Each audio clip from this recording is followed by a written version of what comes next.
Breaking news చూస్తున్నాం. దేశవ్యాప్తంగా సంచలనం సృష్టించిన దిల్సుఖ్ నగర్ బాంబు పేలుళ్ల కేసులో మంగళవారం హైకోర్టు తీర్పు వెల్లడించింది. జంట పేలుళ్ల కేసులో 5 నిందితులకు ఎన్ఐఏ కోర్టు ఉరిశిక్ష విధిస్తూ 2016 డిసెంబర్ 13న తీర్పు వెలువరించింది. దీనిపై మరింత సమాచారాన్ని మా ప్రతినిధి హరీష్ అందిస్తారు. హరీష్, చెప్పండి, హైకోర్టు కూడా ఉరిశిక్ష విధిస్తూ నిర్ణయం తీసుకుంది. మరి ఈ మేరకు ఎప్పుడు ఉరిశిక్ష విధించే అవకాశం ఉంది? అప్డేట్స్ ఏంటి? సంచలనం రేపిన జంట పేలులు దిల్సుఖ్ నగర్ సంబంధించి కూడా జంట పేలుల కేసులో హైకోర్టు సంచలనాత్మక తీర్పు వెలువడించింది. ఇక దీంట్లో దోషులుగా ఉన్న 5 సంబంధించి వాళ్ళ ఉరిశిక్షను సంబంధించిన ఆదేశిస్తూ కూడా హైకోర్టు సంచలన తీర్పు వెలువడించింది. ఇక ప్రధానంగా ఇప్పటికే ఎన్ఐఏకి సంబంధించి కూడా దర్యాప్తు సంస్థ కావచ్చు, మరోవైపు ఇతర ఏదైతే దీనిపైన మిగతా కోర్టుకు సంబంధించి కూడా ఈ ఉరిశిక్ష తీర్పును వెలువడిస్తూ కూడా అప్పుడు నిర్ణయం తీసుకుంది. ఇక ఈ దోషులంతా కూడా మరోవైపు హైకోర్టును ఆశ్రయించారు. హైకోర్టులోకి సంబంధించి కూడా పిల్ దాఖలు చేసిన నేపథ్యంలో హైకోర్టుకు సంబంధించి కూడా ఈరోజు సంచలనాత్మక నిర్ణయాన్ని తీసుకున్నట్టుగా చెప్పొచ్చు. ఎందుకంటే దేశంలో సంచలనం సృష్టించి జంట పేలుళ్ళ సంబంధించి కూడా దీంట్లో దిల్సుఖ్ నగర్కి సంబంధించి కూడా డిసెంబర్ సంబంధించి ఏదైతే డిసెంబర్లో సంబంధించి కూడా ఫిబ్రవరి 2013కు సంబంధించి కూడా దిల్సుఖ్ నగర్కి సంబంధించి కూడా ఉలిక్కిపడ్డ సంఘటన కావచ్చు. ఒక రాత్రి 7 గంటలకు సంబంధించి కూడా ఒక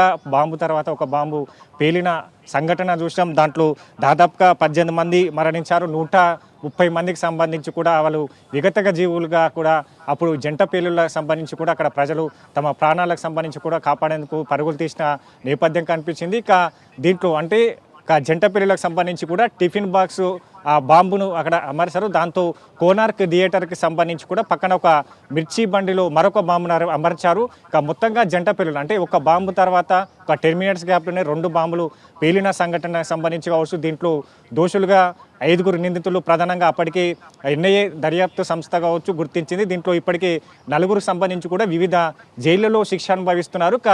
యాసిన్ బత్కల్కి సంబంధించి దీంట్లో ప్రధాన నిందితుడుగా ఉన్నాడు. ఆయనకు సంబంధించి కూడా పరారీలో ఉన్న నేపథ్యం అయితే ఉంది. దానికి సంబంధించిన కూడా అక్కడ దర్యాప్తు బృందాలకు సంబంధించి ఇప్పటికే ఆయనకు సంబంధించి కూడా ఏదైతే ఆయనను వివరాలు రాబట్టే పనిలో అయితే ఉన్న నేపథ్యం అయితే కనిపిస్తుంది. ఇక మొత్తంగా ఈ జంట పేలులకు సంబంధించి కూడా 18 మంది మరణించారు. 10 ఏళ్ల తర్వాత గతంలో హైకోర్టులోకి సంబంధించి కూడా విచారణ జరిపింది. అప్పుడు కూడా ఉరిశిక్ష సంబంధించి కూడా ఏదైతే తీర్పును వెలువడిస్తూ కూడా ఏదైతే ఇచ్చిన తీర్పు కావచ్చు. ఇప్పుడు మరోసారి వాళ్ళు పిల్ దాఖలు చేశారు కాబట్టి ఇక సంచలనాత్మక నిర్ణయం అని చెప్పాలి. ఇక 5 సంబంధించి కూడా ఉరిశిక్ష పడే ఛాన్సెస్ అయితే కనిపిస్తున్నాయి. దీంట్లో ఉగ్రవాద సంస్థకు సంబంధించి కూడా ఇండియన్ ముజాహిదీన్ ఉగ్రవాద సంస్థ క్రియాశీలకుడు యాసిన్ బత్కల్కి సంబంధించి కావచ్చు, మిగతా 4 నిందితులకు సంబంధించి ఇక ఏదైతే అబ్దుల్ అఖ్తర్ అలాగే ఇండో నేపాల్ బార్డర్లో వీళ్ళను అరెస్ట్ చేశారు. దీంట్లో ప్రధానంగా బీహార్కి చెందిన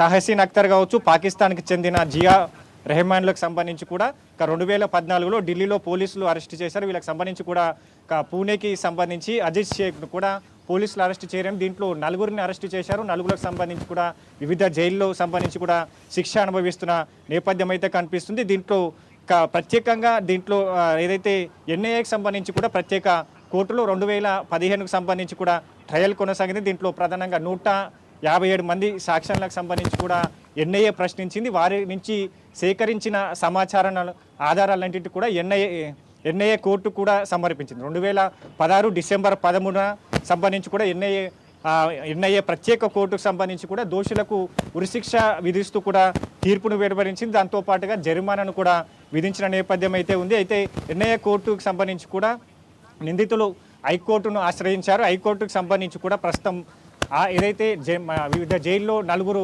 సంబంధించి కూడా శిక్ష అనుభవిస్తున్నారు. హైకోర్టుకు సంబంధించి కూడా ఈరోజు సంచలనాత్మక నిర్ణయం అని చెప్పచ్చు. ఎందుకంటే దేశవ్యాప్తంగా కూడా ఒకేసారి హైదరాబాద్కి సంబంధించి కూడా ఉలిక్కిపడ్డది. గతంలో సంబంధించిన బాంబు సంఘటనలు కావచ్చు, దిల్సుఖ్ నగర్ సంబంధించిన జంట బాంబుల సంబంధించిన పేలుడు కావచ్చు. దీంట్లో చాలా వరకు ఇప్పటికే విగత జీవులుగా ఉన్నారు. కొంతమంది ఏదైతే కాలు చేయలేని సిచ్యువేషన్లో ఇప్పుడు కూడా వాళ్ళు సంబంధించి కూడా ఈ తీర్పు కోసం ఏదైతే ఎదురు చూస్తున్న నేపథ్యం అయితే కనిపిస్తూ ఉన్నది. కాబట్టి ఇక మొత్తంగా ఈ సంచలనాత్మకంగా రేపిన జంట బాంబుల కేసులో హైకోర్టు వెలువరించిన ఈ తీర్పుతో కూడా అక్కడ అక్కడ ఏదైతే బాధిత కుటుంబాలు కావచ్చు దేశమంతా కూడా హర్షాక్తి రేఖలు వ్యక్తమవుతున్న నేపథ్యం అయితే కనిపిస్తుంది. ఎందుకు మరోసారి ఉగ్రదారులు జరగాలంటే కూడా ఇట్లాంటి శిక్షలు పడాలని కూడా ఒకవైపు ప్రజల నుంచి కూడా ఏదైతే స్పందన వస్తున్న నేపథ్యం అయితే కనిపిస్తూ ఉంది. ఇక మొత్తంగా ఈ జంట కేసులకు సంబంధించి కూడా ఈ బాంబుల ఏదైతే అలజడి సృష్టించిన వారిని కూడా ఖచ్చితంగా అప్పటికే ఏదైతే వీళ్ళని శిక్షించాలని కూడా ప్రజా సంఘాలు కావచ్చు ప్రజల నుంచి కూడా అప్పుడు వినతులు వెళ్ళిన నేపథ్యం అయితే కనిపించింది. మరోవైపు ఎన్ఆర్ఐ దర్యాప్తు బృందం కావచ్చు, మరోవైపు ట్రయల్ కోర్టుకు సంబంధించిన ఇచ్చిన తీర్పును సమర్థిస్తూ ఈరోజు హైకోర్టు ఏదైతే దోషులు ఉన్నారో ఆ దోషులకు సంబంధించి కూడా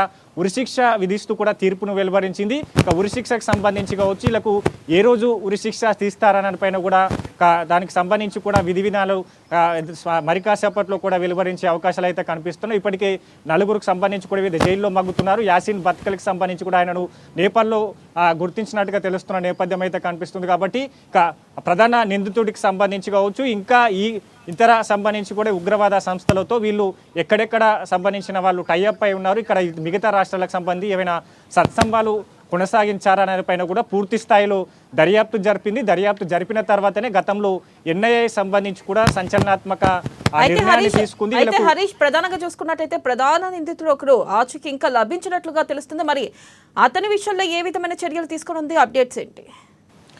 రైట్, యాసిన్ బత్కల్కి సంబంధించి కూడా ఆయన ప్రధాన నిందితుడుగా ఉన్నాడు. ఆయన ఉగ్రవాద సంస్థకు సంబంధించి కూడా వ్యవస్థాపకుడుగా కొనసాగుతున్న నేపథ్యం అయితే కనిపిస్తుంది.